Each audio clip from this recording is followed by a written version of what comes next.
este ciclo de conferencias que a lo largo de todo el año vamos a hacer y estamos haciendo por el primer centenario del fallecimiento de Rosario de Acuña.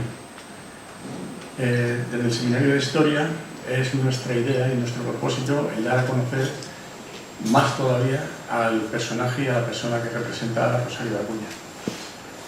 Hoy en esta conferencia nos acompaña Macrino Fernández Riera y Antonio García, que es el comisario y el responsable de todos los actos y eventos, incluida la exposición que se están haciendo por este motivo. Como siempre, cuando terminemos la conferencia estableceremos un turno de palabras o de preguntas, como lo queramos denominar, y del que yo haré de mediador para que vayáis preguntando las dudas que os queden. A la gente que haya venido de UNED, alumnos que hayan venido de UNED, al final de la conferencia, por favor, tienen que firmar en el registro de control. Pues os dejo con Antonio García. Muchas gracias.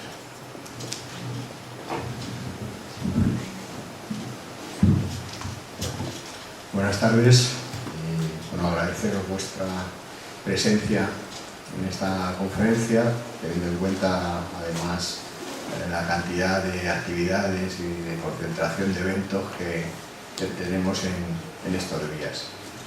La conferencia de hoy se titula El renacer pinteño de Rosario de Acuña y el ponente va a ser Macrino Fernández Riera, que es licenciado en Geografía e Historia y diplomado en Magisterio de Ciencias Humanas por la Universidad de Oviedo.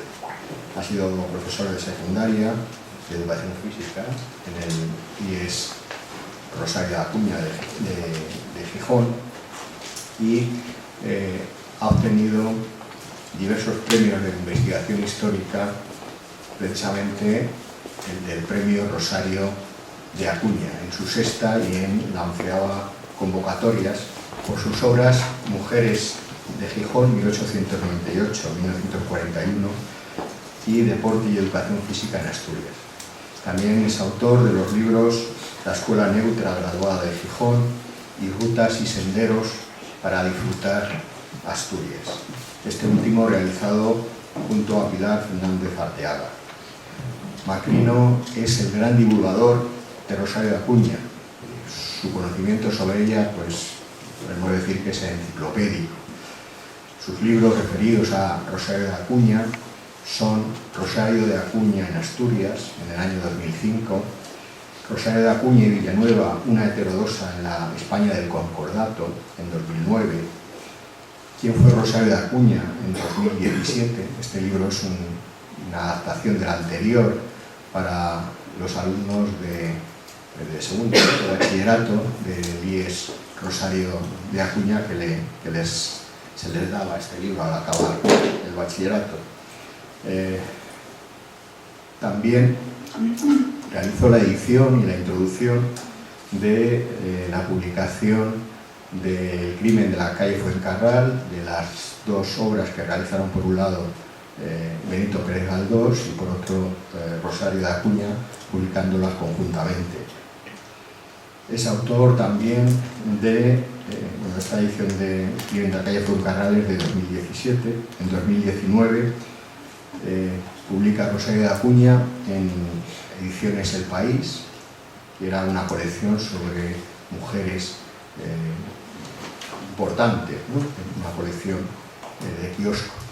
En el año 2019, en un libro colectivo que precisamente coordinó su edición Elena Hernández Sandoica, la catedrática de Historia que estuvo el otro día, el viernes, con nosotros aquí. Este libro se titula Rosario de Acuña, Empatía 1850-1923, Emoción y Razón. El artículo de Macrino, el capítulo que escribió, se titula Rosario de Acuña y Emilia Pardo Bazán, dos trayectorias divergentes. Es creador también de la página web Rosario de Acuña, Vida y Obra, www.rosariodeacuna.es. Creador del blog Rosario de Acuña y Villanueva, Comentarios, rosariodeacu.blogspot.com, que creo que es desde 2009, cuando iniciaste este trabajo en Internet. En la actualidad, sus comentarios tienen más de 260 entradas, creo que la última ya la 260 entradas, que bueno, recoge todas las noticias, todos los eventos que hay relacionados con la figura de Rosario de Acuña. Es autor de decenas de artículos sobre la figura de Rosario de Acuña, que la mayor parte de ellos se pueden consultar en internet, puesto que tiene todas sus páginas son abiertas, con enlaces, facilita mucho el acceso a la documentación.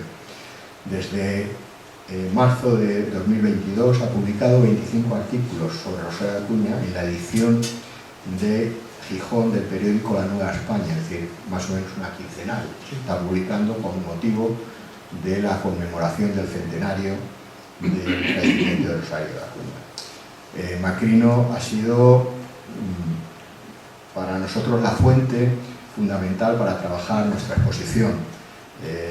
Nosotros hemos trabajado a partir de los comentarios suyos y mediante una agrupación temática hemos hecho unos dossiers y una síntesis de esa información, y luego con las aportaciones complementarias nuestras se han generado esos paneles que tenéis en la exposición.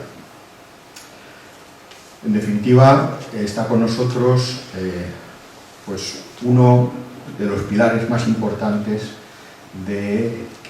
para la recuperación del conocimiento y de la memoria histórica de la figura y de la obra de Rosario de Acuña. Así que por mi parte, nada más, que podamos aprovechar todo su conocimiento y que disfrutéis de la conferencia, y a él agradecerle, por supuesto, que haya tenido pues, la consideración de desplazarse desde Gijón hasta Pinto para acompañarnos hoy. Muchas gracias.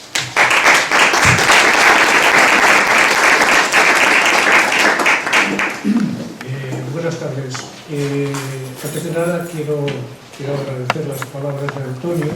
Todo esto que contó es solo una parte, porque la recuperación de la figura de Rosario de Acuña es una tarea colectiva, y en ella han colaborado mucha gente antes que yo, incluso ahora, gente bastante cercana, porque el propio Antonio García de vez en cuando me envía nuevas referencias bibliográficas que yo agradezco y que incluyo en la página, o Mario Coronas, con quien mantengo contacto desde hace tiempo, y gracias a lo cual he podido seguir sus indagaciones para localizar dónde estuvo la casa de Rosario de Acuña, en Pinto, o José Luis Espartia, que estuvo hace un momento aquí, autor de Aproximación a Rosario de Acuña, en cuyas páginas ya a finales del siglo pasado pude leer por primera vez una poesía de Rosario de Acuña titulada Al Pueblo, que es una de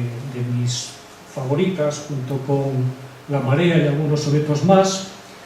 Y además de eso, y antes de entrar en el asunto que nos ha reunido hoy aquí, yo quisiera felicitar a quienes lo han hecho posible, a quienes han sido capaces de organizar el amplio programa de actividades que se vaya a llevar a cabo en la ciudad para recordar a quien fue una de sus vecinas ejemplares. Felicito, por tanto, a quienes integran el Seminario de Historia Local por su buen hacer, y al Ayuntamiento de Pinto por el apoyo que les han brindado para que puedan llevar a cabo todo lo que tienen programado en conmemoración del centenario del fallecimiento de Rosario y Acuña, una madrileña que en Pinto retomó las riendas de su vida. Permítame también que en el inicio de mi intervención dedique unas palabras de reconocimiento a José Volado, uno de los impulsores del proceso de recuperación de la memoria de doña Rosario, y a quien debemos la inestimable edición de sus obras reunidas. Recuerdo haberle leído o haberle escuchado contar cómo comenzó su larga relación. Un hijo de un antiguo socio del Ateneo Obrero de Gijón se presentó en la sede social para devolver un viejo ejemplar del padre Juan, no sé si sería la primera edición o la segunda. Su padre lo había tomado en préstamo de la biblioteca circulante de la entidad décadas atrás, antes de que sus fondos fueran incautados por las nuevas autoridades que ocuparon la ciudad por la fuerza de las armas. Volado, que por entonces era presidente de la centenaria Sociedad Ateneísta, descubrió en aquellas páginas a una autora, a una personalidad tan atrayente que durante años, hasta su muerte ocurrida en mayo de 2021, pasó a convertirse en un elemento más de su cotidianidad. En mi caso, no fue una obra de teatro, sino el texto de una de sus conferencias. Hace ya unos cuantos años, a principios del presente siglo, cuando recopilaba información sobre la Escuela Neutra Gijonesa, di con una hoja volandera titulada El ateísmo en las escuelas neutras, el discurso que Rosario de Acuña había pronunciado en la ceremonia inaugural de la Escuela Neutra Graduada de Gijón. A medida que lo iba leyendo, aumentaba mi interés. Me sorprendió la generosidad y amplitud de miras. Con una copia de aquel escrito en mi poder, me propuse averiguar todo lo que pudiera acerca de aquella mujer de la que apenas sabía 4 cosas. Como en cualquier otra investigación, lo primero que tenía que hacer era localizar la mayor información posible. Afortunadamente tenía por dónde empezar, pues María del Carmen Simón Palmer, investigadora del Instituto de Filología del Consejo Superior de Investigaciones Científicas, había publicado en 1989 una reedición de Rienzi el Tribuno y el Padre Juan, precedida de una breve introducción con algunos datos biográficos de su autora, y 2 años más tarde había dado a la luz escritoras españolas del siglo XIX, en cuyas páginas se facilita información detallada sobre el paradero de un centenar de obras de Rosario de Acuña. Gracias a aquel valioso trabajo tenía a mi alcance decenas de escritos, lo que no estaba nada mal, pues los allí incluidos vienen a suponer alrededor de un 20% del medio millar que he logrado localizar desde entonces. Dado que aquellos eran tiempos de papel y correspondencia postal, tan solo precisaba aguardar que fueran llegando las copias que había solicitado. Como no podía ser de otra manera, al principio di por bueno todo lo que sobre ella se había escrito, que era condesa, que estuvo escolarizada en un colegio de monjas, o que había nacido en el año 1851 en Pinto, aunque también había distintas fuentes que la hacían nacer en otros lugares. El caso es que a medida que iba contando con mayor información, a medida que disponía de nuevos escritos suyos, algunas de aquellas afirmaciones empezaron a resultar cuando menos dudosas.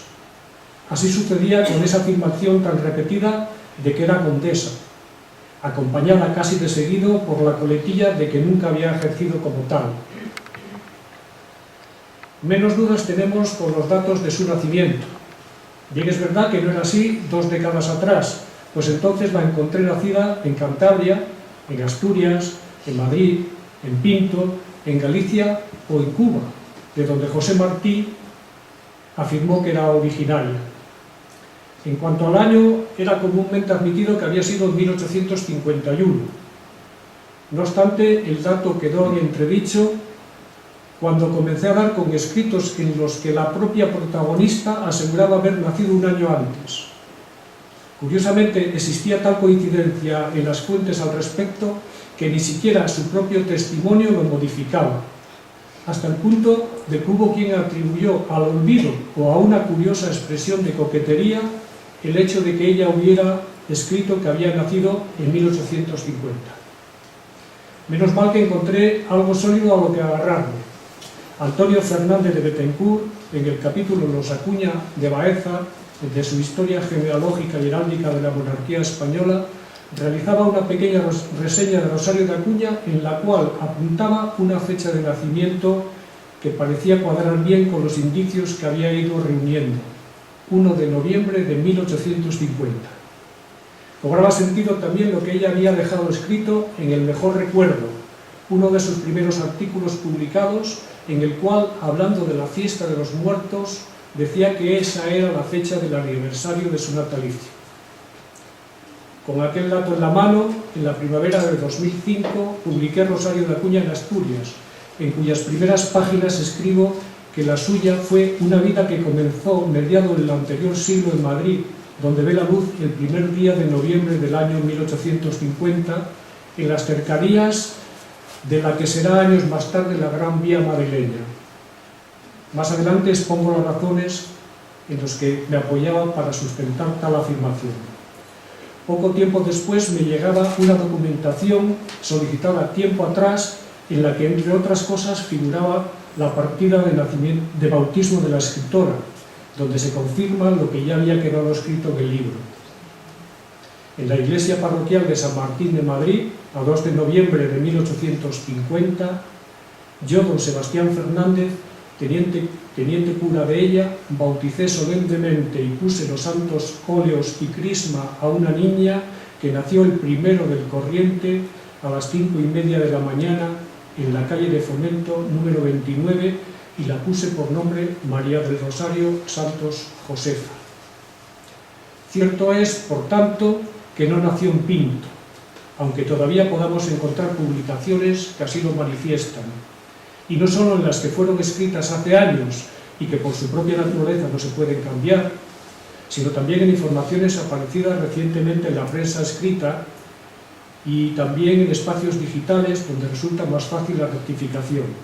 No nació en Pinto, pero aquí renació. Aquí retomó las riendas de su vida y la encaminó por aquellos senderos que ella quería transitar. Hasta el momento en que tomó esa decisión, su vida había discurrido por un camino trillado, un camino bastante predecible para la única hija de una familia de la burguesía, a la que pertenecía más por el entramado familiar que la cobijaba que por la remuneración que percibía su padre. Felipe de Acuña había ingresado en 1847 como funcionario del Ministerio de Fomento en calidad de escribiente y permaneció en el escalafón hasta el día de su muerte, cuando ocupaba el puesto de jefe de administración de cuarta clase, lo cual, y dicho sea de paso, no parece cuadrar muy bien, mucho menos a mediados del 19, con quien supuestamente era conde de Acuña, requisito necesario a falta de mejores argumentos para poder afirmar que su hija era condesa, por más que se completara con aquello de título que no usó jamás, como si se quisiera matizar tan rotunda afirmación, quizás para que no chocara tanto con su trayectoria posterior. Don Felipe era funcionario del Ministerio de Fomento, pero también formaba parte de los Acuña de Baeza, un linaje que hunde sus raíces en la Edad Media, de cuyos miembros tenemos noticia gracias, como ya he dicho, a los estudios de Fernández de Bethencourt, que han sido completados por José María de Acuña Torres, uno de los primos de nuestra protagonista, por ser bisnieto de un hermano del abuelo de Rosario, quien ha tenido la gentileza de hacérmelos llegar. Aquel entramado familiar no solo nutría con afectos a sus miembros, sino que también constituía un eficaz instrumento de promoción social para la familia, como bien pudo comprobar la propia Rosario en su niñez y juventud. Su pariente Antonio Benavides, que había sido ministro en diferentes gobiernos a lo largo del reinado de Isabel II, fue nombrado embajador ante la Santa Sede en el mes de marzo de 1875, y allí se fue la hija de Felipe de Acuña a pasar una temporada poco después. Un hermano de don Antonio era por entonces senador y obispo, y sus tíos, hermanos de su padre, ocuparon puestos relevantes en la administración pública, bien como alcaldes o como gobernadores civiles. Cierto es que no terminó los estudios de leyes, que ingresó en el Ministerio de Fomento como escribiente, pero don Felipe es una Acuña y no desaprovecha las oportunidades que su círculo de amistades le propicia. Se mueve con soltura por los despachos ministeriales, también por palcos y bambalinas, y al parecer no se le da nada mal el manejo de la escopeta, razón por la cual era uno de los habituales en las monterías que solía organizar Francisco Serrano, el incombustible duque de la Torre, en una finca de su propiedad situada en el corazón de Sierra Morena, que contaba con más de 3.000 hectáreas. El padre de Rosario era un funcionario más del escalafón, pero en 1870 es nombrado delegado del gobierno en la Compañía de los Caminos de Hierro de Zaragoza a Pamplona y Barcelona, En 1874 se convierte en secretario general del Consejo Superior de Agricultura, también en vocal de la comisión encargada de organizar la delegación española en la Exposición Universal de Filadelfia. En 1882 es designado para ocupar la Secretaría del Consejo Superior de Agricultura. También es miembro de la Junta Central de Exposiciones Agrícolas, como bien tendrán oportunidad de saber los regidores de Pinto por entonces. Nació Rosario de Acuña en el seno de una familia burguesa, y burgués habría de ser el escenario de su infancia y adolescencia. El sendero estaba bien trillado y por él ya habían transitado muchas otras. Pero al poco de iniciar su andadura, todo pareció cambiar para ella. Cuando tan solo contaba con 4 o 5 años de edad, empezó a padecer los primeros síntomas de una enfermedad ocular, una afección de la córnea caracterizada por la aparición de dolorosas vesículas que la condenaba a sufrir periodos intermitentes de ceguera, durante los cuales sus manos se veían obligadas a sustituir a sus doloridos ojos, tanteando una y otra vez objetos inmuebles. Tiempo después hubo quien dijo que aquella ceguera fue lo que le dio la luz. La paradoja se explica por el hecho de que la conjuntivitis escrofulosa impidió que Rosario fuera escolarizada en el colegio de monjas que habían elegido para ella, razón por la cual, y gracias a la educación alternativa recibida, pudo desarrollar otras capacidades e intereses no tan habituales, que terminaron por configurar algunos de los rasgos que definen su trayectoria biográfica. Deberíamos tenerlos bien presentes a la hora de analizar el profundo cambio que experimentó su vida durante los años que vivió en Pinto. Su enfermedad propició que la casa familiar sustituyera al colegio y que su madre y su padre se hicieran cargo de su formación. Una vez superados los aprendizajes de la lectura y la escritura, aprende historia a través de las lecturas y comentarios que su padre le hacía de obras amplísimas y documentadas, tal cual la ingente Historia General de España de Modesto Lafuente. Luego ella, en sus largas horas de oscuridad y dolor, las grababa en su inteligencia. Las ciencias naturales se abren intermitentemente ante sus doloridos ojos en el familiar campo jienense.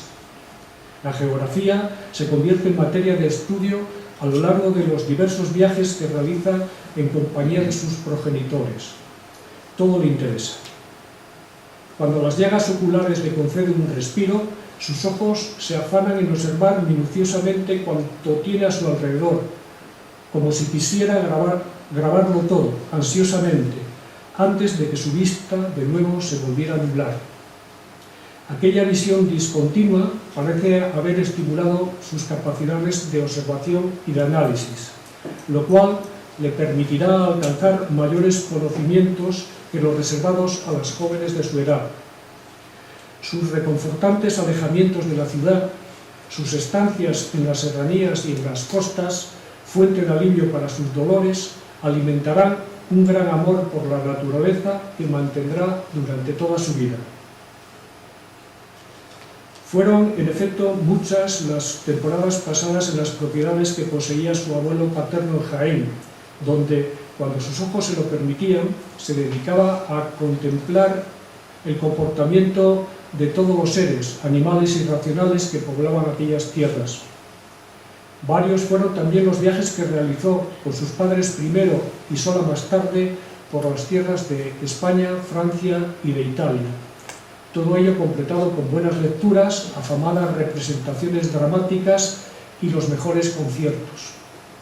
Aunque su enfermedad ocular le impidió estudiar en un colegio de monjas, la educación recibida en el seno familiar no desentonaba de la de otras chicas de su entorno social, burgués, católico y monárquico, en el que parece sentirse a gusto, como podemos deducir por el contenido de algunos de sus primeros escritos. Ahí está su largo poema dedicado a la Virgen, un recuerdo de la audiencia privada que mantuvo con el Papa Pío IX, su emotivo escrito dirigido a la exiliada Isabel II, o el poema dedicado a la entrada de Alfonso XII en Madrid, que la reina y madre le agradece personalmente en una carta que le envía desde Francia. porque resulta que la única hija de aquella familia acomodada muestra pronto inquietudes literarias que la llevarán a publicar sus primeros poemas al poco de cumplir los 20 años. Estimulada por el cariñoso aliento de los más próximos y dado que no parece que se le dé mal el arte de la rima, se atreve a acometer una obra de mayor complejidad. En 1876 se estrena en un teatro de la capital su drama Rienzi el Tribuno, que obtiene el aplauso del público, la aprobación de la crítica y los parabienes de renombrados escritores del momento. Pocos meses después contrará matrimonio con Rafael de la Iglesia, teniente de infantería con el grado de capitán por méritos de guerra. Tras el viaje de novios, fijará su residencia en Zaragoza, donde ha sido destinado su marido. Cuenta por entonces con 25 años de edad y tal parece que tiene por delante una vida llena de prometedoras venturas. Aunque ya había estado en la capital aragonesa en el pasado, pues sabemos que 4 años antes asistió a los actos de consagración del Templo del Pilar, todo parece ser nuevo para ella. A tenor de lo que sucedió después, su estancia zaragozana no debió de resultar como debía de haber pensado, y eso que no tardó en darse a conocer, ya que al poco de llegar se representa en el teatro principal de la ciudad Rienzi el Tribuno, su mejor carta de presentación. Datos hay que indican que no parece sentirse a gusto. Para empezar, ahí tenemos el asunto de Amor a la Patria, su segundo drama, que estrena en su nueva ciudad al año siguiente. Por primera y única vez lo hace utilizando un seudónimo, lo cual no parece evidenciar mucha seguridad por su parte. Como tampoco que un mes después se reuniera en Madrid con un grupo de escritores amigos y que los presentes, viendo su decaimiento, la obligaran a prometer que pronto escribiría una nueva obra. Están además sus escapadas, pues no solo conocemos las que hace a su ciudad natal, también sabemos de otro viaje a Valladolid, donde aprovecha el estreno de Rienzi para reencontrarse con su padre, y de una estancia en Granada, con visita a la Alhambra incluida, también en compañía de su progenitor. Y por último contamos con El Camino de Torrero, un artículo en el que nos habla de lo que sucede en esa vía que une el centro de la ciudad con el cementerio, paso obligado de los cortejos fúnebres y una de las rutas más utilizadas por los paseantes. Pues bien, tal y como nos cuenta, a partir de un determinado lugar, el comedimiento y la mesura de los cortejos da paso a una carrera desenfrenada de los carruajes para abandonar la carga que transportan. A estas observaciones seguirán otras parecidas que hablan de las apariencias, la hipocresía, los convencionalismos. Aquel es un nuevo escenario urbano que la impulsa a repensar la ciudad. Las calles ya no son el lugar donde había transcurrido su niñez y su juventud, extensión del espacio familiar de su crianza. No, la ciudad, cualquier ciudad, eliminadas las vinculaciones afectivas que desprenden sus piedras y los lazos familiares que enraizan su trama urbana, se convierte en un escenario desnudo en el que sus habitantes muestran lo más profundo de su ser. No tardando, la hipocresía y los convencionalismos que ha visto en la ciudad la empujarán a volver sus ojos a los efectos santíferos que en el pasado le ha regalado su amada naturaleza. El caso es que en el mes de febrero del 80, el capitán de infantería Rafael de la Iglesia cesa en su destino, pasando a la situación de reemplazo. Posteriormente se le concede el cambio de residencia a Madrid. Así es que, tras algo más de 3 años y medio residiendo en Zaragoza, Rosario está de nuevo en su ciudad natal. Seguramente será feliz por recuperar un escenario que conoce bien, por estar con los suyos, pero ahora quiere vivir lo más cerca de la naturaleza que sea posible. Lo tenía tan claro, estaba tan decidida, que las palabras con las cuales años después recordaba este momento aún rezuman resolución y firmeza. Impuse al matrimonio la condición expresa de vivir en los campos, pues nada me importaba que el hombre corriese al placer ciudadano si era respetado mi aislamiento campestre. Fue en Pinto donde encontró el lugar que estaba buscando. Entre las diversas razones que la llevaron a tal elección, 2 son las que, en mi opinión, debieron de resultar decisivas. La primera tiene que ver con ese aislamiento al que alude, pues la que será su vivienda va a estar un tanto alejada del centro urbano de una pequeña población que tan solo supera en unos cientos los 2.000 habitantes. La segunda, con la cercanía a la estación del ferrocarril que une la capital con Aranjuez. Aislamiento sí, pero cerca de los suyos, a poco más de media hora de Madrid. En los primeros meses de 1881 ya se encuentra en su nueva residencia. También se le concede a su marido el pase a la situación de supernumerario sin sueldo por el término de 3 años a fin de dedicarse a asuntos de la familia. Villanueva la llama, el escenario de su nueva vida. Con la ayuda en calidad de sirvientes de un matrimonio manchego y de su hija, los cuales, gracias al capital que por entonces poseía, podía pagar espléndidamente, se dispuso a disfrutar de aquel oasis. Tal y como ella nos ha contado, su nueva villa pinteña disponía de un palomar, un corral con gallinas de variadas razas, un establo con 2 caballos fuertes y mansos, frutales diversos, arbustos y plantas de todas clases, un maizal, una cuidada huerta y todo ello bien regado con múltiples regueras de animada agua. No tardando, sabrá que no solo ha cambiado su escenario vital con su venida a Pinto, también lo hará su entorno familiar. El primo Pedro Manuel de Acuña y Espinosa de los Monteros es nombrado por entonces director general de Agricultura y ese nombramiento tendrá especial trascendencia para la vida de Rosario y los suyos. Poco después de tomar posesión de su cargo, el tal Pedro Manuel empieza a situar a los familiares en el Ministerio de Fomento. Cristóbal de Acuña Solís se convierte en comisario de Agricultura en la provincia de Jaén y Felipe, hermano del anterior y padre de Rosario, abandona su condición de jubilado por enfermedad y es reincorporado a su puesto de jefe de administración, pasando a convertirse en su más cercano colaborador, lo cual, a qué dudar, facilitaría que Rafael de la Iglesia, el marido de su hija, fuera nombrado visitador de Agricultura con un sueldo anual que triplica el que percibía en el ejército y que en la misma fecha pasara a formar parte, con el correspondiente sueldo, del equipo responsable de la edición de Gaceta Agrícola, publicación trimestral que edita el Ministerio de Fomento y en la cual también colaborará Rosario. Entusiasmada con aquel prometedor futuro que se abre de nuevo en su vida, recuperado su ánimo por efecto de los salutíferos aires campestres, convencida al fin de la influencia regeneradora de la vida en el campo para las personas y para la sociedad, se muestra decidida a propagar sus ideas. Quiere esparcir la nueva simiente regeneradora en terreno apropiado, en el de la mujer sensata, con cierta preparación, abierta a las ideas razonables que puedan mejorar la vida de su familia. En el ejemplar de la revista El Correo de la Moda, publicado en marzo del 82, aparecerá el primero de sus escritos, que constituye un compromiso de comunicación periódica con las lectoras, para contarles sus experiencias y convicciones en una serie de artículos que aparecerán bajo un título genérico que habla bien a las claras de sus intenciones en el campo.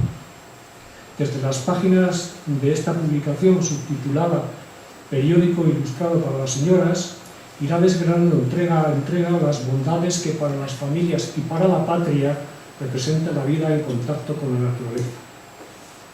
Ciertamente la mudanza a Pinto tiene visos de haber sido exitosa, por más que en los primeros momentos la cosa no estuviera nada clara, pues según nos ha contado la nueva vecina, una vez que estuvo terminada la casa, hubo quien se dedicó a apedrear las ventanas y así pasaron varios meses, sustituyendo los cristales rotos. Por suerte para ella, el Ayuntamiento de Pinto llevaba tiempo intentando conseguir, sin éxito, autorización para organizar una feria de ganados.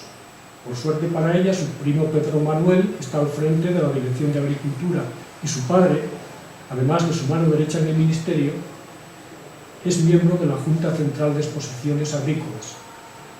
No hubo que esperar mucho tiempo para que se firmara la ansiada autorización, que iba acompañada con una dotación de 3.000 pesetas para premios. Con el permiso en una mano y con un arma de fuego en la otra, la nueva pinteña se presenta ante el alcalde dejando bien a las claras su firme voluntad de resolver aquel asunto de los cristales, aunque para conseguirlo alguno de los vecinos tuviera que recibir una buena perdigonada. Todo indica que aquella visita surtió efectos inmediatos. No se volvieron a romper más cristales y la exposición de ganado del país se celebra en agosto del año 82, coincidiendo con las fiestas en honor de la patrona de la villa. A la inauguración acudió el señor director de Agricultura y otros altos cargos del Ministerio de Fomento. Dentro de los actos programados se incluyó una visita a la casa de Rosario de Acuña, donde los ilustres visitantes fueron agasajados por el padre y la madre de la propietaria al encontrarse esta ausente de la localidad en viaje por Burdeos. En efecto, Rosario y Rafael se habían marchado semanas atrás. Es lo bueno que tiene vivir en Pinto, lejos de la ciudad y en contacto con la naturaleza, pero conectados al mundo gracias al ferrocarril. No cabe duda que la situación ha cambiado de forma radical para el joven matrimonio. Nada que ver con los tiempos de Zaragoza. El nuevo trabajo de Rafael, más próximo a las expectativas que por entonces tiene su mujer, y la tranquila y salutífera vida que llevan en el campo parece que han mejorado su relación, y la pareja se animan a realizar durante el verano un largo viaje por diversos lugares de España y de Francia, del que ha quedado fiel constancia en la hoja de servicios del militar y en el escrito que publica Rosario en el madrileño Liberal con el título Desde Po a Panticosa, fechado en septiembre de esta localidad ostense. Durante el año siguiente, Rafael continúa en su puesto en el Ministerio de Fomento y en la Gaceta Agrícola, donde su mujer publicará al menos 3 largos trabajos: Influencia de la vida del campo en la familia, El lujo en los pueblos rurales y la educación agrícola de la mujer. La nueva vida en el campo parece satisfacerla plenamente. En aquella cotidianidad apartada del lujo, de la vanidad, de las convenciones, de la envidia, la vida se torna más natural, más pura, más digna de ser vivida. Sin embargo, cuando apenas ha comenzado a disfrutar del nuevo escenario, aquella esperanzadora etapa va a verse bruscamente trastocada. En el mes de enero del 83 fallece su padre, joven aún, pues apenas cuenta 54 años de edad. Su prematura muerte pilló por sorpresa a su hija, dejándola postrada por el dolor, desconsolada por la ausencia, naufragando en un mar de dudas. La muerte de su querido padre parece precipitar la ruptura definitiva de su matrimonio. En el mismo mes de enero, Rafael cesa en su puesto de visitador de Agricultura y en la Gaceta Agrícola. 4 meses después, se convierte en el nuevo jefe de la sección de contribuciones de la sucursal del Banco de España en Badajoz. Desde entonces sus vidas discurrirán por alejadas trayectorias. Huérfana de padre y definitivamente separada de su marido, los meses que siguieron aquel aciago inicio del 83 conformaron un tiempo de gran trascendencia para nuestra protagonista, a juzgar por el brusco giro que tiempo después tomó su vida. A lo largo de aquellos meses de existenciales dudas, de profundas vacilaciones, de repensadas vivencias, se fue produciendo un proceso de reacomodo que tan solo necesitó de un pequeño empuje para provocar los cambios que siguieron. El detonante se produjo cierto día cuando, al regresar a Pinto después de uno de sus viajes a la capital, se paró a leer los papeles que envolvían los paquetes que había traído. Eran las hojas de un periódico que nunca antes había leído, las dominicales de Libre Pensamiento. Allí encontró hecho tinta el ideal de libertad. Tras este primer encuentro con el aún joven seminario, Rosario se convirtió en fiel lectora de sus páginas. Tan solo veía un problema. Tan solo encontraba un punto débil en aquel proyecto. En su opinión, era imposible defender la libertad de pensamiento sin contar con la mujer. Convencida de que no se puede vencer en aquella batalla sin entrar en lo más íntimo del hogar, convencida de que resulta imprescindible cubrir aquel flanco, Rosario de Acuña decide dar un paso al frente, haciendo pública su adhesión a la causa. A partir de este momento inicia lo que bien pudiéramos llamar la campaña de las dominicales. Durante 7 largos años, amparada y reconfortada en el salutífero escenario de su vida pinteña, Villa Pinteña, Rosario se entrega a la tarea de combatir a los enemigos de la ilustración de la mujer de la dignificación de la compañera del hombre y el semanario se convierte en el instrumento más eficaz. Su palabra es seguida con expectación por un creciente número de mujeres, como bien prueban las adhesiones y cartas de agradecimiento que fueron publicadas en el periódico semana tras semana. Proceden de los lugares más diversos, pues su voz se desparrama por la geografía patria, alcanzando localidades pequeñas y recónditos rincones. En cualquier lugar donde se encuentre un corresponsal de las dominicales, hasta allí llegarán sus palabras, su testimonio, las noticias de su lucha, la última hora de su campaña. En las páginas del seminario aparecerá todo cuanto con ella tenga que ver, las colaboraciones que envía a sus directores, las conferencias que pronuncia, los escritos que publican en otros periódicos, las noticias de sus viajes, las reacciones que provoca su presencia en los lugares que visita, las persecuciones, los insultos, las denuncias. La suerte está echada. Desde el mismo momento en que los ejemplares de aquel número de las dominicales llegaron a sus destinatarios, su incorporación es acogida con gran satisfacción por los lectores. A partir de entonces, las páginas del dominical van a ir mostrando semana a semana el entusiasmo con el que se ha recibido la llegada de la autora de Rienzi. Felicitaciones de distintas logias masónicas, agradecimientos de los colaboradores del periódico, reconocimiento de asociaciones de mujeres. Claro está que también se encontró con otras reacciones bien diferentes. Como ella había supuesto, defender públicamente la libertad de pensamiento en la España de la Restauración, en la que el pensamiento colectivo estaba regido por el monopolio de la doctrina católica, suponía entrar en una cuarentena social, arrostrar cierto grado de ostracismo, encontrar cerradas puertas que antes habían estado entreabiertas, y más en su caso, que hasta no hace mucho había pertenecido al sector más beneficiado de la sociedad. Contaba con ello, sabía que había cruzado la otra orilla y no le quedaba más que buscar posibles aliadas en aquel desigual enfrentamiento, en su lucha por dignificar a la mujer, por eliminar las ataduras que la tenían recluida en el reducto doméstico. Las opciones eran escasas, pues apenas unas pocas habían conseguido desembarazarse del férreo control clerical y solo algunas habían logrado fraguar algún tipo de colaboración entre ellas.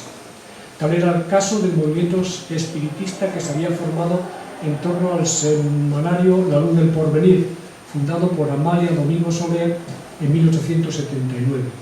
Escrito por mujeres y dirigido a las mujeres, sus páginas estuvieron siempre abiertas a cuanto tuviera que ver con la defensa de los derechos de la mujer, el libre pensamiento y el laicismo. Desde los inicios de su campaña, Rosario encontró en aquel círculo un fiel aliado y la revista se convirtió en altavoz de su palabra, reproduciendo con prontitud los escritos publicados en las dominicales. No obstante, había otro grupo de gran atractivo para ella, la masonería, institución que vivía por entonces una etapa de apertura a la presencia de la mujer, con logias integradas exclusivamente por mujeres, las llamadas logias de adopción, o con logias mixtas, en las cuales las mujeres tenían los mismos títulos, ritos y derechos que los hombres. Aquel parece ser un sólido bastión estratégico en su lucha por la libertad de conciencia. De todas las colaboraciones que mantienen estos primeros meses de militancia en libre pensamiento, quizás sea la de la humanidad, publicación de la logia alicantina Constante Alona, la que mayor trascendencia tendrá en su nueva andadura. En la cámara de adopción de la citada logia están integradas 12 mujeres que ven con muy buenos ojos la posibilidad de que Rosario de Acuña pudiera ingresar en la masonería, lo cual resultaría muy beneficioso para ellas. A sus compañeros masones tampoco les parece mala idea, pues creen que contar en sus filas con tan destacada defensora de la libertad de conciencia impulsará a otras mujeres a seguir sus pasos. De ahí la persistencia de los responsables de la logia ante la escritora, de ahí el caluroso recibimiento con el que acogieron cuando en febrero del 86 se desplazó de Pinto a Alicante para protagonizar un recital poético. De ahí también la premura con la que se llevó a cabo el procedimiento para su ingreso. Cabe pensar, por tanto, que el interés fuera mutuo. Convertida ya en Hipatia, su nombre simbólico, no consta que Rosario de Acuña mantuviera una participación activa en el seno de la Logia Constante Alona, menos aún que asistiera a alguna de sus reuniones obtenidas. Una vez que regresa Pinto, su relación con la masonería se situará en un ámbito más simbólico que orgánico, participando en algunos actos institucionales y relacionándose con algunos de sus más destacados representantes. Es en este contexto en el que deberíamos enmarcar los intentos del vizconde de Ros, gran comendador del Gran Oriente Nacional de España, para lograr que Rosario, su queridísima hermana, dirigiera un periódico masónico. Aunque ella rechaza el encargo, se ofrece a colaborar en su puesta en marcha, convencida como está de que el engrandecimiento de la masonería puede propiciar un escenario más favorable al desarrollo moral e intelectual de la mujer, a su equiparación con el hombre, y no desaprovechará su privilegiada situación en la orden para manifestarlo así ante sus hermanos y hermanas, tal como había hecho en la ceremonia de inauguración de un colegio asilo para huérfanos de masones aquí cerca, en Getafe. Además de ella ser conocida como una luchadora por la libertad de conciencia, ahora también lo será por ser masona. Es blanco fácil de los sectores clericales y de la prensa confesional. Sigue la lucha. Entre refriega y refriega, entre batalla y batalla, Rosario disfruta del reconfortante abrazo de la naturaleza, de la compañía de sus palomas, de sus gallinas y de su viejo de entonces, el fiel caballo que la acompañaba en sus expediciones. Disfruta de su Villa Nueva, aquella casa situada a las afueras de una pequeña localidad alejada de todo. Lee, medita, escribe, aprende. Y ahora lo hace sin el temor de quedarse a oscuras, a no ver, pues en la primavera de 1885 quedó liberada de aquella lacra que la tenía condenada a la visión temporal, a la ceguera intermitente. Al fin, merced a una exitosa intervención quirúrgica realizada por el doctor Santiago de los Albitos, sus ojos pueden ver sin temor a que cualquier contratiempo, cualquier infección, los nuble por enésima vez. La operación tuvo lugar en el Hospital Asilo de Santa Lucía, que el doctor Albitos había abierto un año antes en la madrileña calle de la Ruda. Allí le devolvió la luz a Rosario, que desde entonces pudo utilizar su desarrollada capacidad de observación y hacerlo sin tasa. El ansia de ver, de saber, de conocer, la llevó a adentrarse en el estrecho límite existente entre la maldad y la locura, a indagar acerca de las alteraciones que pueden conducir a los hombres a la perversión y al delito, a dilucidar el papel que la sociedad desempeña en su comportamiento, a analizar hasta qué punto el alejamiento de la naturaleza es responsable de la degeneración moral. Impulsada por el deseo de acercarse a los conocimientos psicológicos, se desplaza hasta Carabanchel para visitar el hospital mental del doctor Esquerdo. Convoca un premio de investigación para que los especialistas debatieran sobre los límites entre la cordura y la locura, y realiza un seguimiento exhaustivo de dos de los sucesos que mayor conmoción producen en la sociedad de entonces: el caso Galeote y el crimen de la calle de Fuencarral. El primero, sucedido en abril del 86, tiene por protagonista al cura Cayetano Galeote, quien disparó a quemarropa 3 tiros al primer obispo de la diócesis de Madrid-Alcalá. El segundo salta a las páginas de los periódicos 2 años después, cuando la policía descubre el cuerpo sin vida de una viuda rica, asesinada en extrañas circunstancias. Era tal su deseo de conocer los pormenores que pudieran explicar las razones por las cuales los hijos de la sabia naturaleza se convierten en criminales, que no duda en recorrer diariamente el trayecto Pinto-Madrid para acudir a la sala donde se celebra la vista, y lo hace provista de lápiz y cuartillas, dispuesta a anotar todo cuando de interés allí se diga. El resultado de todos sus estudios e investigaciones lo sintetiza en el subtítulo del folleto que publica sobre el crimen de la calle de Fuencarral: odia el delito y compadece al delincuente.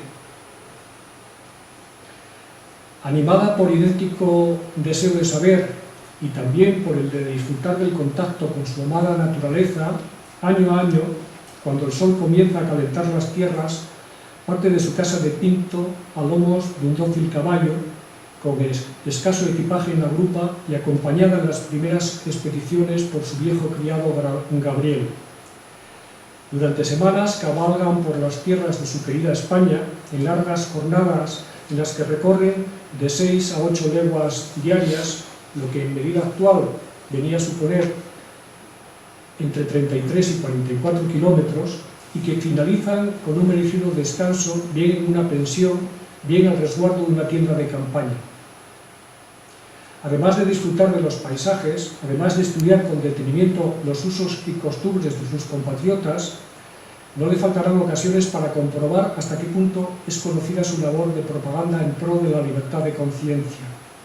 Habrá lugares en los que se sentirá bienvenida y otros en los que su visita despertará, cuando menos, recelos. De algunas de estas expediciones contamos con referencias, pero de la que realiza en 1887 tenemos una información más detallada. Aquel viaje que tuvo por escenario las tierras del norte es diferente, pues tiene pensado escribir un libro sacando a la luz a los hijos del pueblo de las montañas y las costas, razón por la cual toma notas de todas sus andanzas. La expedición da comienzo en León, lugar al que probablemente Gabriel, Rosario y su yegua chiquita llegarían desde Pinto en ferrocarril.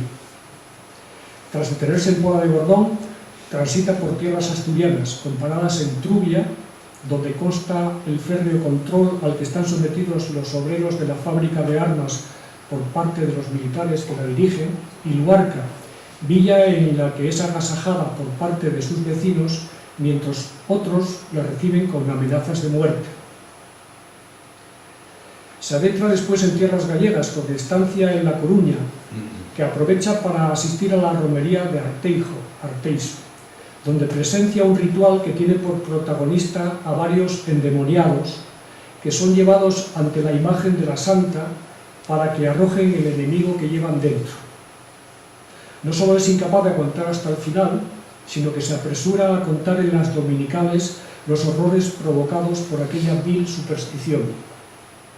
El eco de aquellas palabras parece que provoca la indignación de algunas autoridades locales.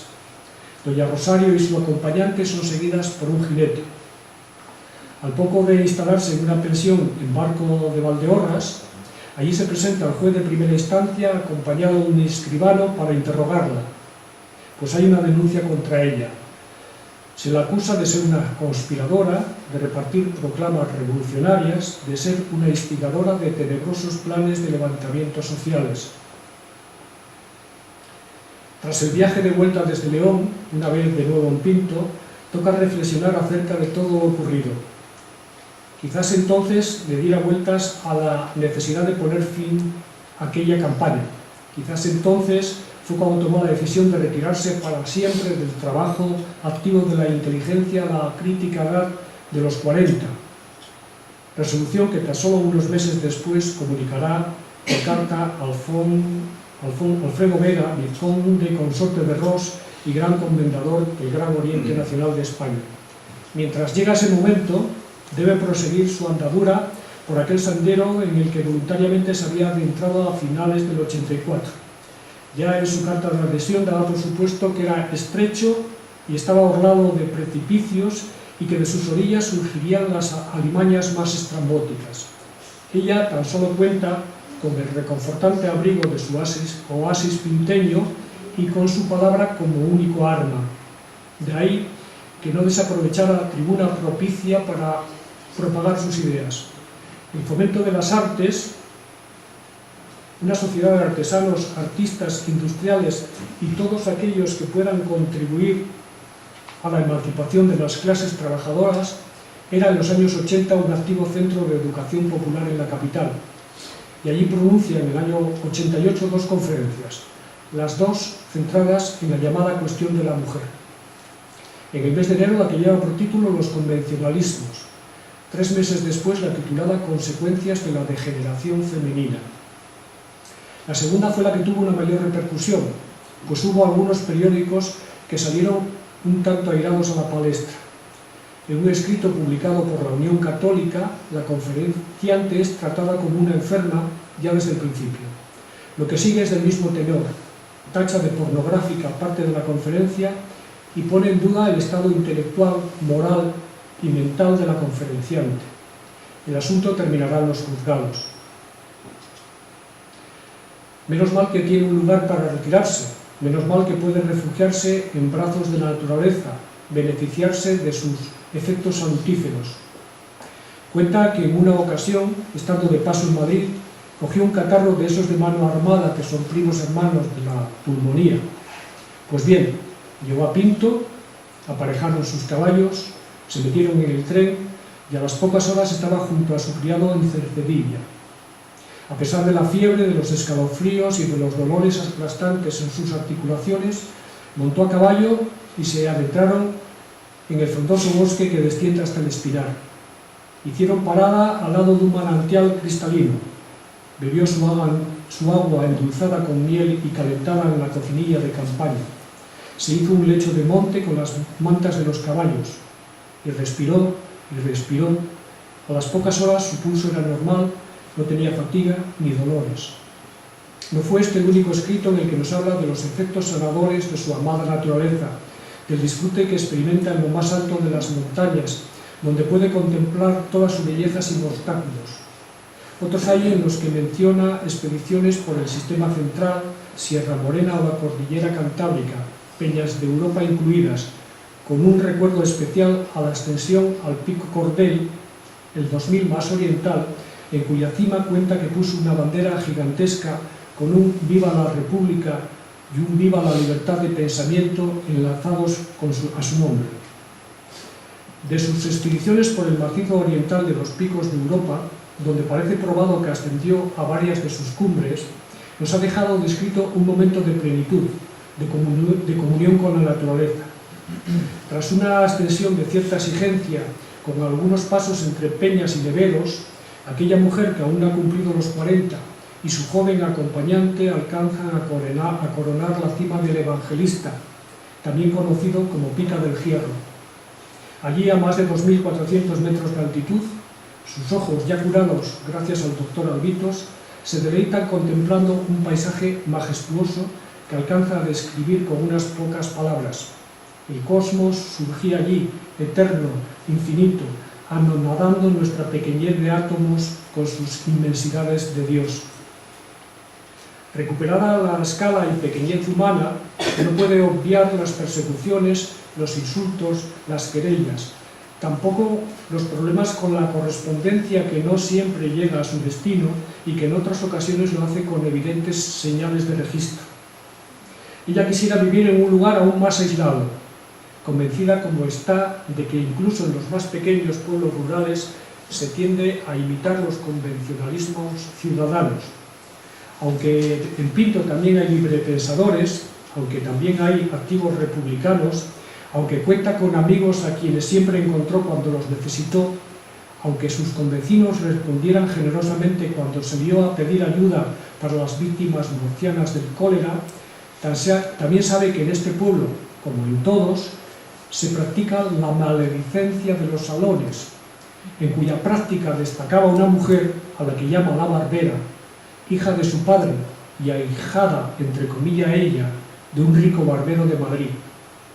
Doña Rosario nos cuenta que la tal mujer, beata machamartillo y casada en segundas nupcias con un ricacho, había hecho todo lo posible para captarla para su círculo.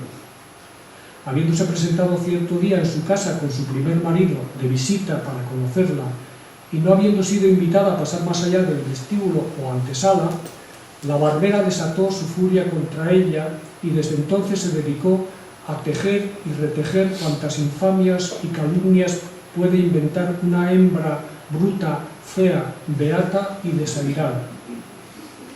En fin, se aproxima 1890, el año en el que cumplirá los 40 años, el momento que ha fijado para dejar la lucha activa. La ocasión resulta propicia para preparar algo especial, su despedida. Buena conocedora de la eficacia del teatro como medio de propaganda, urge una efectista trama argumental. Un joven vecino de una pequeña aldea pretende convertir la ermita de la localidad, comprada con una fuerte suma de obispado, en una casa de salud que aprovechaba las aguas medicinales que afloran en sus proximidades.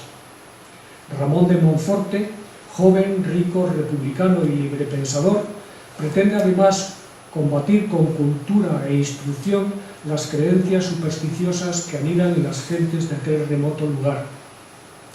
Con la colaboración de su prometida Isabel de Mogrovejo, aspira a que la racionalidad anide entre sus convecinos con la puesta en marcha de una escuela, una granja modelo y un instituto industrial que se construirán a su cargo. No obstante, la envidia y el fanatismo, sutilmente alimentados durante largos años por el magisterio del padre Juan, un sombrío franciscano de gran ascendencia sobre la población, darán al traste de manera trágica con aquellos proyectos de Isabel y Ramón. La apología de la libertad de conciencia, del libre pensamiento que se realiza desde el principio al final de la obra, se apoya en un planteamiento claramente maniqueo. Ensalza al protagonista, el joven librepensador, al que adorna de todo tipo de virtudes, convirtiéndole finalmente en mártir, al tiempo que demoniza al padre Juan, a quien, a pesar de no pronunciar ni una sola palabra a lo largo de los 3 actos, convierte en la sombra que domina las conciencias del pueblo y en el responsable último del asesinato del idealista y desinteresado protagonista. Es muy fácil tomar partido. El bueno resulta muy bueno y el malo malísimo. La obra ya está escrita. Resta ahora hacer todo lo demás, que no es poco.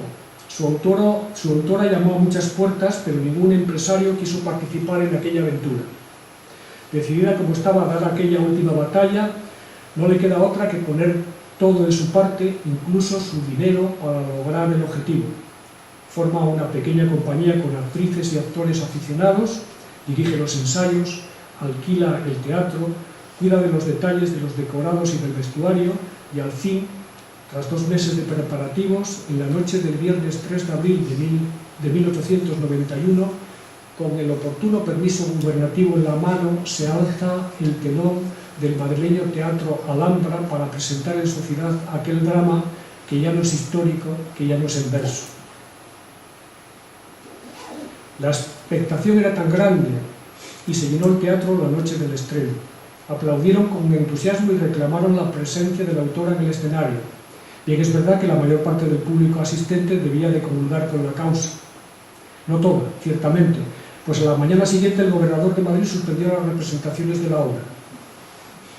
La batalla del padre Juan se salda con sombras y luces, descalabro económico y estimulante cierre de filas en torno a su persona por parte de quienes ansían una patria libre del pesado yugo de la superstición y el fanatismo. Alejada del campo de combate, en la tranquilidad de su villa campestre, analizando con mesura los lances de aquella última batalla, resuelve esperanzada que entre las sartas de daños florecen los beneficios. Termina aquí el angosto sendero por el que se adentró hace años, tras dejar atrás aquel otro de fácil caminar por el que había transitado en su niñez y juventud en compañía de los suyos. Y parece que el tramo que ahora se inicia cumplidos los 40 años presagia un caminar más sosegado, la posibilidad de disfrutar durante más tiempo de cuanto le ofrece su villa pinteña, tan lejos de todo y tan cerca de la naturaleza, de los animales que la pueblan, de los árboles frutales. Pero a poco de haber comenzado esta nueva etapa de su vida, la picadura de un insecto trastocó todos sus planes. Parece ser que en alguno de los parajes por ella visitados fue picada por un mosquito que por entonces propagaba por España el paludismo, malaria o tercianas, enfermedad endémica en nuestro país que no se consideró erradicada de manera oficial hasta el año 1964. Un par de semanas después de aquella picadura aparecieron los primeros síntomas. Al principio, las fiebres palúdicas no parecían graves, pero se hicieron resistentes y su estado se agravó. Fue entonces cuando, desoyendo su instinto, partidario de combatir la enfermedad con pequeñas dosis de quinina, aceptó trasladarse a la corte para ser tratada de forma conveniente por la ciencia médica. Recluida en aquel espacio urbano del que hace años huyó, su estado se complica. Lejos de mejorar, los episodios febriles se suceden con subidas de temperatura. A pesar del tratamiento de choque, la malaria pasa de la fase aguda a la fase crónica. Fueron varios meses de agonía perpetua, durante los cuales la evocación de los espacios naturales por ella también conocidos, también disfrutados, ejercían en su organismo un efecto reconstituyente que le daba fuerzas para luchar contra aquel mal que la tenía postrada en cama. La esperanza de poder volver a contemplar los acantilados ciclópeos sacudidos por los rompientes del océano resultaba la mejor pócima para su postración. Al fin, su firme voluntad de vivir, el cariño y cuidado de los suyos y las atenciones médicas recibidas obtienen sus resultados. Superada la fase crítica de la enfermedad, en la dedicatoria de uno de sus cuentos, publicado en la prensa madrileña en el verano del 92, manifiesta su voluntad de marchar por largo tiempo, quizá para siempre, añade, a orillas del océano. Lo tenía en mente. Aunque no lo hizo de manera inmediata, corrió a las costas gallegas, a los acantilados oceánicos que reciben las corrientes del mar de los Sargazos, acribillándose ella misma a inyecciones de quinina para no decaer en su resolución.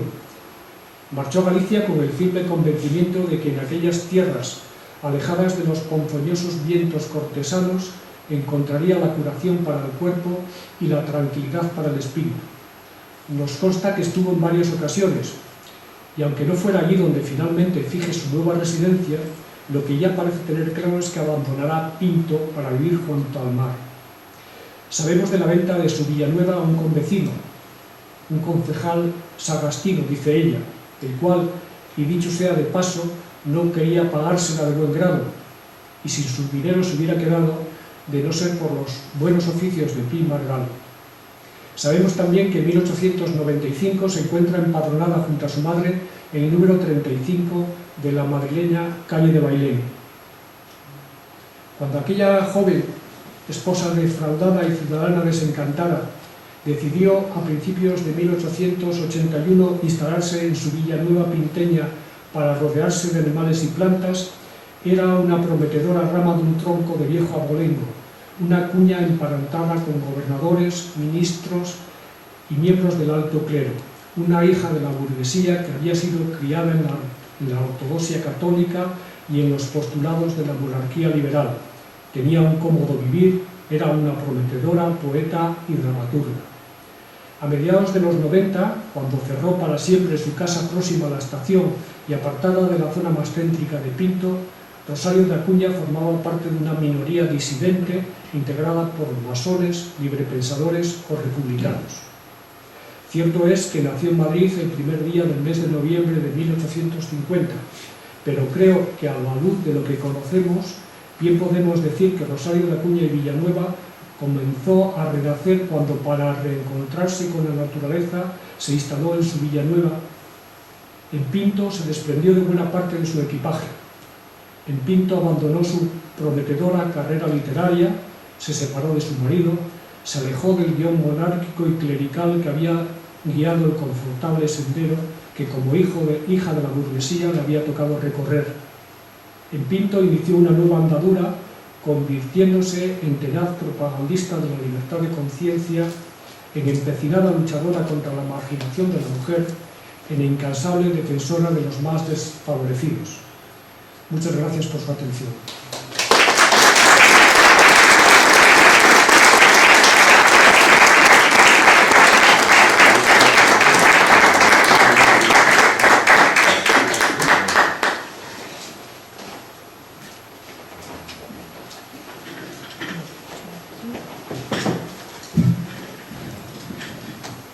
Bueno, pues muchas gracias, Martino, por tu saber sobre Rosario de Acuña. Antes de daros la palabra para cualquier pregunta, recordaros algunos que si no tenéis libro podéis pedirlo en consejería antes de irlo, el libro que ha editado el Seminario de Historia Local, y también recordaros, para que no se nos olvide, que el viernes que viene vamos a tener, se va a proyectar el documental Descubriendo a Rosario de Acuña, documental que aquí en Pinto es inédito, es del 2015, y van a venir a presentarlo su director, Felipe Capellín, y también su productora, Eugenia Castillo, y también podremos abrir un debate con ellos sobre también por qué hicieron un documental sobre Rosario de Acuña, porque ellos fundamentalmente se han dedicado a la memoria histórica. Tienen mucha producción de documentales, pero sobre el tema de la memoria histórica en el norte de España. Bueno, pues pasando de estos recordatorios, os damos la palabra para que podáis hacer cualquier pregunta que consideréis a Macri. Podéis animaros.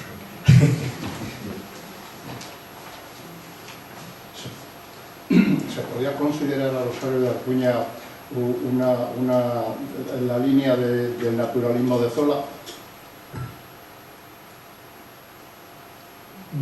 Yo creo que ahí está más cerca Emilia Pardo Bazán que ella.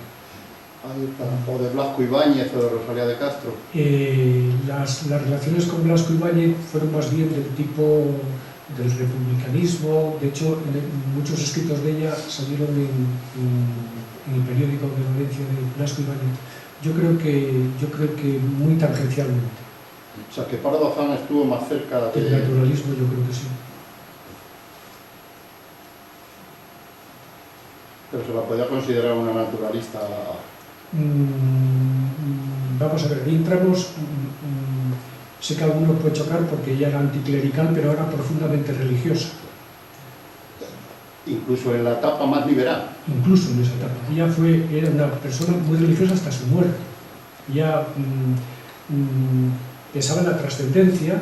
Incluso hay un poema manuscrito, Más allá de la muerte, que ella dejó escrito que se publicara después de haber muerto. Y yo creo que sí, era profundamente religiosa. Evidentemente no seguía ninguna religión positiva, dogmática, con la parafernalia que tienen todas, pero sí.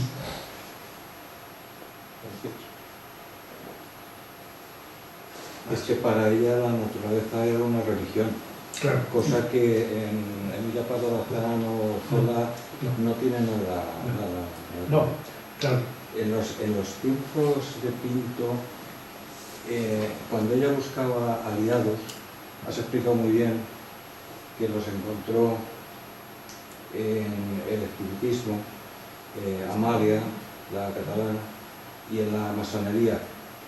Pero tú sabes si tuvo alguna relación con el movimiento obrero, porque el anarquismo fue muy pionero en cuestiones anarquistas, y no sé dónde he oído yo que tuvo relación con Teresa Claramunt, la anarquista catalana. A ver, ella, salvo la última etapa en Gijón, ella se consideró siempre una burguesa. Incluso tiene algunos escritos en las que cuando se dirige al obrero, hay uno en un periódico de Barafú en Francia, que le dirige al obrero, es: yo burguesa, te cuento a ti obrero, esto no soy una como tú. En la etapa del final de Gijón, sí, por una razón muy clara y muy evidente, es que ella vivía en las mismas condiciones de miseria que el resto. Ella, después del exilio en Portugal, no cobraba la pensión de viudedad, que era su único ingreso entonces, no pudo cobrarlo durante 2 años y tuvo que mantenerse durante 2 años. Cuando llegó a Gijón de vuelta, 2 años después, tuvo que hipotecar lo único que tenía, que era su casa. Y ya no tenía ayuda de la familia, no tenía nada. Entonces hay un escrito cuando le dan un premio de 1000 pesetas, y ella relata en qué gastó las 1000 pesetas, y lo primero, pagar deudas de lo que compré afiado, luego pagar los réditos. En ese momento ella ya no era una burguesa que hablara a los obreros, era una como ellos. De hecho, los obreros así la reconocieron. Al principio fueron las agrupaciones socialistas, allí en Gijón fueron las agrupaciones socialistas que disputaban al anarquismo la primacía de alguna forma, y fueron ellos los que tendieron puentes hacia ella. Incluso en los últimos años era habitual que el 1 de mayo, entre los actos, por las tardes, hicieran una especie de marcha hasta su casa. Lo que sí hay con relación a los anarquistas en Gijón es que, por ejemplo, la Escuela Neutra Graduada de Gijón, que no se atrevieron más que a que fuera neutra y no a que fuera laica, fue un cúmulo, una unión de anarquistas de Gijón y de republicanos reformistas de Melquiades Álvarez. Y Rosario de Acuña participó junto con ellos en la puesta en marcha de aquello, de hecho leyó el discurso de inauguración, pero incluso en ese caso con los anarquistas es que había una cosa que unía, y es que Eleuterio Quintanilla, que era un dirigente anarquista, y Melquiades Álvarez eran masones. O sea que la unión igual no fue tanto por el anarquismo como por la unión de hermanos masones. Sí, en la última etapa estableció contactos con los movimientos obreros, con los círculos obreros, más con los socialistas que con los anarquistas, y eso que en Gijón había un núcleo importante, pero ya la primera parte, los primeros años era burguesa, aunque quisiera la mejora de la vida de los obreros, pero ya una burguesa, se sentía una burguesa y no se sentía descrito. Luego ya sí, luego al final, evidentemente, la historia esta de que el día de su muerte su casa estaba separada de la carretera y los obreros sacaron a hombros el féretro hasta donde supuestamente estaba esperando el coche fúnebre y dijeron que no, y siguieron 5 o 6 kilómetros turnándose, llevando el féretro a cuestas, y fueron los obreros los que lo hicieron. O sea que al final sí. Una pregunta.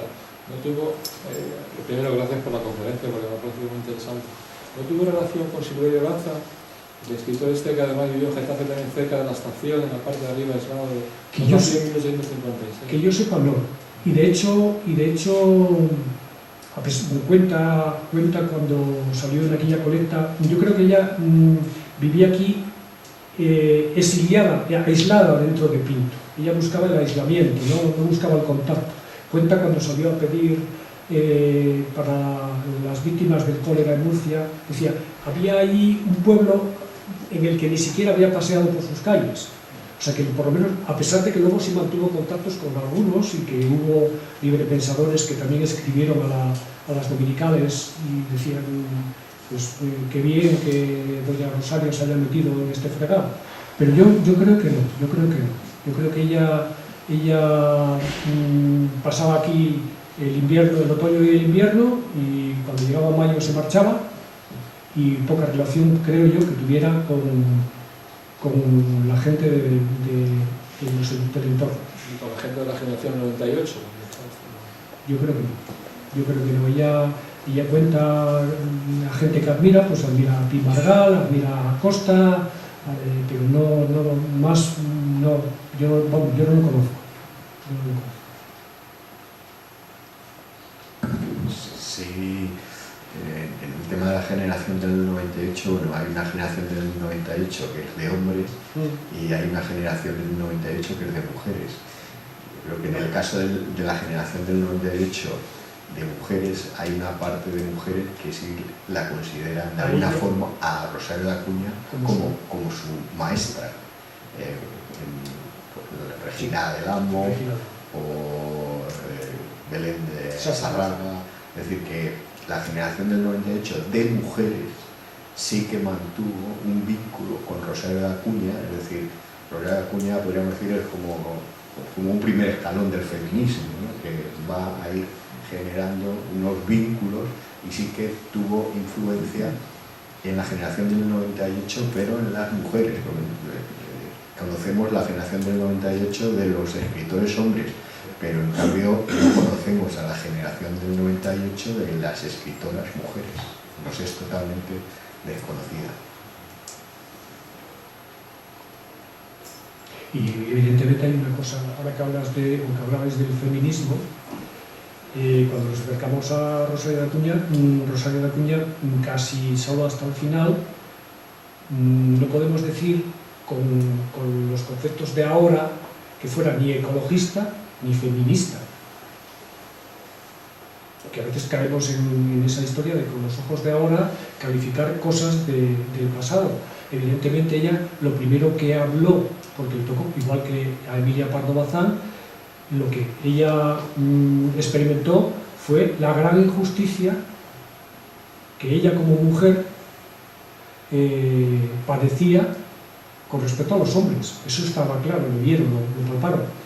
Lo segundo, ya empezó a hablar de la cuestión de la mujer, pero no hablaba del feminismo, solo al final algunas veces se refirió, y eso que se está hablando del feminismo es posible que en el futuro sea bueno para las mujeres, pero ya algunas estudiosas hablan de que lo de ella fue un protofeminismo, ¿vale? Siempre es desde nuestro punto de vista, y evidentemente lo del ecologismo pues tampoco. Ella era un amante de la naturaleza, ella incluso tenía podíamos llegar a decir visiones místicas cuando estaba en el alto de la montaña, pero evidentemente ella no es el ecologismo, es algo nuestro de ahora, que es ahora cuando padecemos lo que padecemos, ella no padecía. Lo digo porque muchas veces abordamos el pasado como ojos del presente y caemos en cosas que nos disturbian un poco el asunto. Sí, pero efectivamente, etiquetas aparte, sí es verdad que ella expresa mucha preocupación por la educación de la mujer, sí, y lo pone en el centro de la regeneracionista, ¿no? En ese sentido sí es una mujer derechista, ¿no? Sí, claro, ella empezó a ser regeneracionista primero que otros, en el sentido de que ella dice, la patria va mal, una de las formas de que la patria vaya mal o que vaya mejor es que incluso llega un momento que dice cosas tan elementales como si en muchas aldeas rurales las mujeres, que son las que además de atender a la casa y se dedicaran a otras pequeñas industrias rurales, la avicultura, la miel y una serie de cosas, este país sería, o sea, no solo decía qué mal está, sino que aportaba medidas regeneradoras, regeneracionistas. De todas formas, hay un elemento que, aunque ella no lo hiciera creyéndose feminista, pero parece que es un elemento del feminismo más actual, y es en el caso de la Jarca.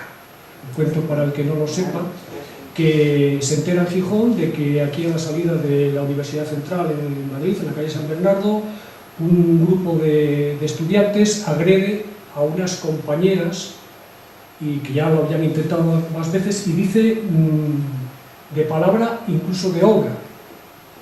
Entonces, lo que importa, decía, de la visión diferente, es que el primero que lo cuenta, el señor de Castro, pone el foco en las pobres mujeres agredidas, y Rosario de Acuña no. Rosario de Acuña va de lleno a los agresores. Entonces, bueno, parece que eso ahora forma parte del pensamiento feminista actual, el que no pobrecitas mujeres que no les dejan, sino estos bicharracos que montan ese número por muchas razones, pero entre otras cosas porque ¿qué harán ellos si las mujeres se dedican a ir a la universidad? Entonces les llama de todo, vamos, mediovembras y todas aquellas cosas que le costaron luego el exilio, 2 años de vueltas por Portugal. Bueno, respecto al tema de la Jarca de la universidad y de la universidad, lo tenéis también en la exposición, aunque no se ve muy bien, pero bueno, hay una referencia a los cambios legislativos que hubo en España con respecto al acceso de las mujeres a la universidad. Entonces, en el año 82 parece ser que había un cierto, no estaban las cosas claras y se podían matricular en la universidad. Entonces hicieron un cambio legislativo para dejar claro que no podían hacerlo, y que la mujer no tenía acceso a la educación universitaria, de tal forma que los accesos eran individuales, con una serie de peticiones, y no es hasta el año 1910 en que ya se legisla para que la mujer pueda acceder libremente a la universidad. pero es que la tabla que tenéis arriba, el número de mujeres que había en la universidad en el año 1910-1911 creo que es el de 33, que representaba pues el 0,9% de los universitarios en España. De tal forma que las imágenes que tenéis de la huelga general que se decreta en todo el país por parte de los estudiantes contra Rosario de Acuña, contra el periódico El Progreso, es manifestaciones de estudiantes, de hombres masivos contra Rosario de Acuña, que había ido en un artículo muy duro precisamente contra los agresores. Pero la situación de la mujer en esos tiempos pues era la que era, por lo tanto ella pagó además con creces su atrevimiento a hacer aquel artículo, y que luego también sintió un poco de traición, ¿no? Por parte de los sectores republicanos, ¿no? Del momento. De Lerroux, que lo usó para sus propias componentes políticas. Y porque aquel escrito lo había mandado ella, como mandaba a otros muchos, a su amigo Bonafont a Francia, y fue el Lerroux el que lo aprovechó, porque había incluso una asamblea de estudiantes en Madrid, y quiso caldear un poco el ambiente para sus propios fines. Sí. Entonces, que era una persona que tenía tanta confianza en sí misma, y no se le conoce ningún escrito que se dijera a los dirigentes del Partido Radical, a Sagasta, a Canalejas, a alguno de esos, porque era valiente, porque como yo lo comentaba yo ahí, cuando a ella no encuentra ningún empresario que le financie el padre Juan, ella tenía que darle a su compañero, por supuesto, que venir a por ella, y sin embargo hizo la obra, o sea que los tenía bien puestos. Entonces digo que si se le conoce algún escrito, algo dirigido al gobierno de turno. No, pero ella estaba muy desilusionada, incluso por algunos republicanos. Cuenta que cuando necesitó, fue a ver a Salmerón, y poco menos que Salmerón le dijo: mire, sí, vale, ya haremos algo, pero nada. Sin embargo, de Bismarck sí que habla bien, pero estaba muy desengañada de los republicanos, o de muchos republicanos individuales, estaba desengañada. ¿Alguna pregunta más? Pues nada, agradeceros vuestra asistencia y paso a Luis que pida. Bueno, pues muchas gracias a todos por asistir. Quedamos convocados para el viernes que viene con la proyección del documental, y por favor los alumnos de UNED que estéis presentes, acercaros hacia acá para firmar en el registro. Muchísimas gracias.